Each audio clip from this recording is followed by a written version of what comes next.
Hello and welcome to personal finance bulletin money time. मैं हूं आपके साथ मीनू शर्मा और इस बुलेटिन में मैं आपको बताऊंगी आपकी जेब और जिंदगी पर असर डालने वाली पर्सनल फाइनेंस, बिजनेस और पॉलिसी से जुड़ी तमाम बड़ी खबरें। तो चलिए फटाफट शुरू करते हैं इस बुलेटिन में खबरों का सिलसिला। ई कॉमर्स कंपनी मीशो ने लिस्टिंग के बाद मार्केट में धमाल मचा दिया है। सोमवार को एनएसई पर शेयर ने इंट्राडे में आईपीओ प्राइस से 60% तक की तेजी दिखाई, जिससे इन्वेस्टर्स का उत्साह बढ़ गया। इसी बीच लिस्टिंग के बाद आई पहली एनालिस्ट रेटिंग में कहा गया कि मीशो में अब भी करीब 80% तक अपसाइड बाकी है। विशेषज्ञों के अनुसार कंपनी का लो कॉस्ट मॉडल तेजी से बढ़ रहा है और यूजर बेस भी बढ़ रहा है। साथ ही बेहतर होती यूनिट इकोनॉमिक्स इसे लंबी अवधि के लिए मजबूत दावेदार बनाते हैं। कुल मिलाकर मीशो की तेज ग्रोथ और सकारात्मक एनालिस्ट रेटिंग ये संकेत देती है कि कंपनी सिर्फ आईपीओ बज़ तक ही सीमित नहीं है, बल्कि लॉन्ग टर्म ग्रोथ स्टोरी भी बन सकती है। हालांकि निवेशकों को वोलेटिलिटी को ध्यान में रखते हुए अपनी रणनीति तय करनी चाहिए और जो संकेत अभी फिलहाल मिल रहे हैं उससे साफ है कि मीशो अभी भी ऊपर जाने की क्षमता रखता है। एविएशन इंडस्ट्री हाल ही में इंडिगो की उड़ानों में आई भारी देरी के कारण चर्चा में थी। इसके बाद सरकार ने इंडिगो के 10% रूट में कटौती कर दी। अब इस फैसले का फायदा लेने के लिए स्पाइस जेट ने अपने ऑपरेशंस को तेजी से बढ़ाने का निर्णय लिया है। कंपनी ने कहा है कि वो विंटर स्केड्यूल में 100 तक नई डेली फ्लाइट शुरू कर सकती है।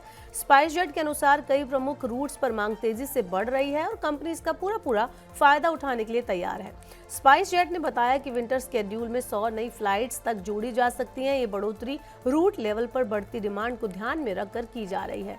कंपनी ने कहा कि ये विस्तार रेगुलेटरी स्वीकृति पर ही डिपेंड करेगा। इससे कंपनी की बाजार में मौजूदगी और ज्यादा मजबूत होगी। इंडिगो हाल ही में एफडीटीएल नियमों का पालन न करने की वजह से चर्चा में रहा। इसके बाद केंद्र ने इंडिगो की विंटर फ्लाइट्स को 10% कम करने का आदेश दिया। सरकार का कहना है कि इससे इंडिगो को अपने ऑपरेशन स्थिर करने में मदद मिलेगी। इसके चलते बाजार में उपलब्ध क्षमता में कमी आई, जिसे अब स्पाइस जेट पूरा करेगा।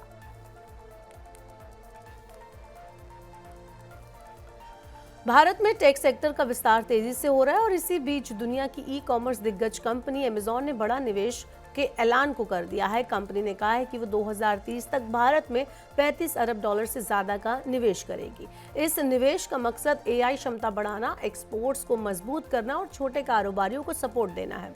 अमेरिका की कई टेक कंपनियां भारत में तेजी से निवेश बढ़ा रही हैं, जिससे देश का डिजिटल और क्लाउड सेक्टर मजबूत होगा। अमेजॉन ने जानकारी दी है कि वो भारत में एआई, लॉजिस्टिक और एक्सपोर्ट्स को मजबूत करने के लिए 2030 तक $30 अरब से ज्यादा का निवेश करेगी। कंपनी का कहना है कि निवेश भारत की राष्ट्रीय प्राथमिकताओं से जुड़ा हुआ है। इससे भारत में आधुनिक टेक इंफ्रास्ट्रक्चर और रोजगार के अवसर बढ़ेंगे। चलिए बुलेटिन में अब आपको बताते हैं शेयर बाजार का आज क्या कुछ हाल रहा। तो भारतीय शेयर बाजार में कमजोरी बनी हुई है। निफ्टी और सेंसेक्स दोनों में लगातार बिकवाली देखने को मिल रही है, जिसके चलते बुधवार को निफ्टी 81.65 अंक टूटकर 25,758 पर बंद हुआ और सेंसेक्स भी 275.01 अंक नीचे गिरकर 84,391.27 पर क्लोज हुआ। सेक्टोरल इंडेक्स में भी दबाव देखने को मिला और एफएमसीजी, फार्मास्यूटिकल, रियल्टी और हेल्थ केयर, बैंक, फाइनेंशियल और आईटी इंडेक्स भी गिरावट के साथ बंद हुए। निफ्टी 50 पूरे दिन दबाव में रहा और 81.65 अंकों की गिरावट के साथ 25,758.00 पर जाकर ये क्लोज हुआ, जो 0.32% की कमजोरी को दिखाता है। ये 25,864.05 पर ओपन होने के बाद 25,947.65 के इंट्राडे हाई पर भी पहुंचा। इसने 25,734.55 का दिन का लो भी बनाया। वहीं सेंसेक्स 84,607.49 पर खुलने के बाद 85,020.34 के हाई पर पहुंचा और इसने 84,313.62 का लो भी बनाया और एंड में जाकर 275.01 अंक टूटकर ये 84,391.27 पर जाकर क्लोज हुआ। टाटा स्टील के शेयर में सबसे ज्यादा तेजी यहां पर देखने को मिली और इटर्नल का स्टॉक सबसे ज्यादा टूटा।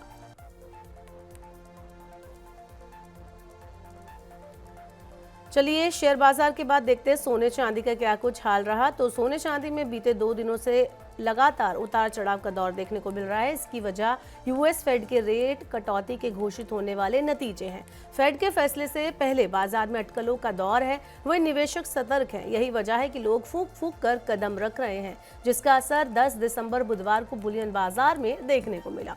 सोना सुबह एमसीएक्स पर करीब 9 बजे के करीब 0.20% बढ़कर 1,30,369 रुपए प्रति 10 ग्राम पर जाकर ट्रेड कर रहा था, जबकि मार्च वायदा चांदी 1.14% उछलकर 1,90,210 रुपए प्रति किलोग्राम पर पहुंच गई।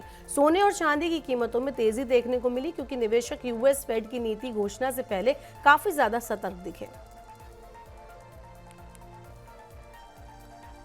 सैटेलाइट इंटरनेट कंपनी स्टारलिंक ने साफ किया है कि उसने भारत में अभी तक ना तो सर्विस शुरू की है और ना ही किसी तरह की कीमत या प्लान का ऐलान किया है।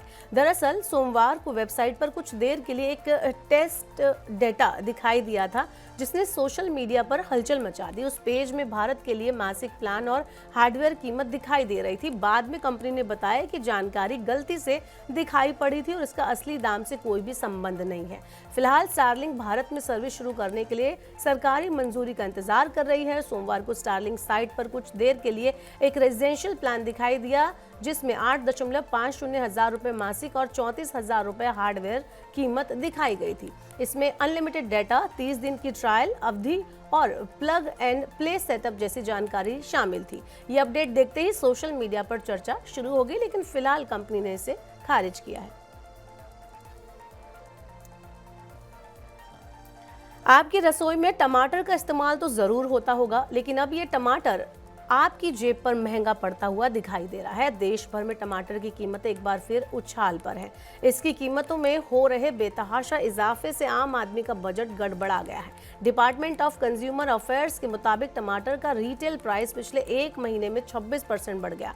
थोक मार्केट में टमाटर महंगा होने से रिटेल में भी इसकी कीमत बढ़ गई। रिपोर्ट के मुताबिक जल्दी सर्दी आने से मांग बढ़ गई और अक्टूबर की बारिश ने फसल को नुकसान पहुंचाया, जिससे सप्लाई पर सीधा असर पड़ा। इसके चलते बाजार में टमाटर के दाम तेजी से ऊपर जा रहे हैं।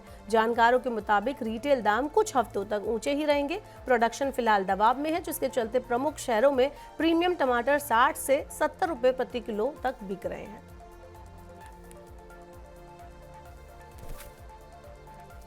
और चलते चलते बताते हैं आपको ऑटो सेक्टर में क्या कुछ खास है। तो देश की सबसे बड़ी एसयूवी निर्माता महिंद्रा एंड महिंद्रा ने अपने अगले बड़े मॉडल का नाम सार्वजनिक कर दिया है।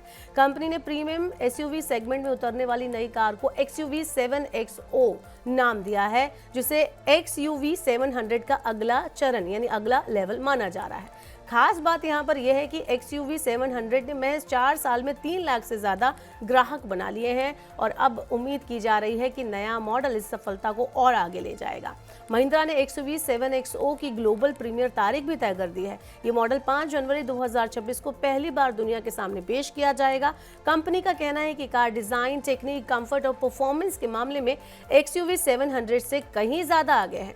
महिंद्रा ने XUV 7XO नाम का ट्रेडमार्क भी फाइल कर दिया है। ये उसी स्ट्रैटेजी की झलक है जिसके तहत XUV 300 को XUV 3XO नाम दिया गया था। तो फिलहाल के लिए आज के मनी टाइम में इतना ही। वक्त हो गया आपसे विदा लेने का। अब आपसे होगी कल मुलाकात। पर्सनल फाइनेंस से जुड़ी खबरों को पढ़ने, सुनने, उनसे जुड़े खास कार्यक्रमों को देखने के लिए आप मनी 9 के यूट्यूब चैनल को जरूर सब्सक्राइब कर ले। साथ ही आज का हमारा मनी टाइम आपको कैसा लगा, नीचे कमेंट बॉक्स में अपना फीडबैक हमें जरूर दें। फिलहाल के लिए इस बुलेटिन में इतना ही। बने रहिए मनी 9 के साथ। नमस्कार, शुभ रात्रि।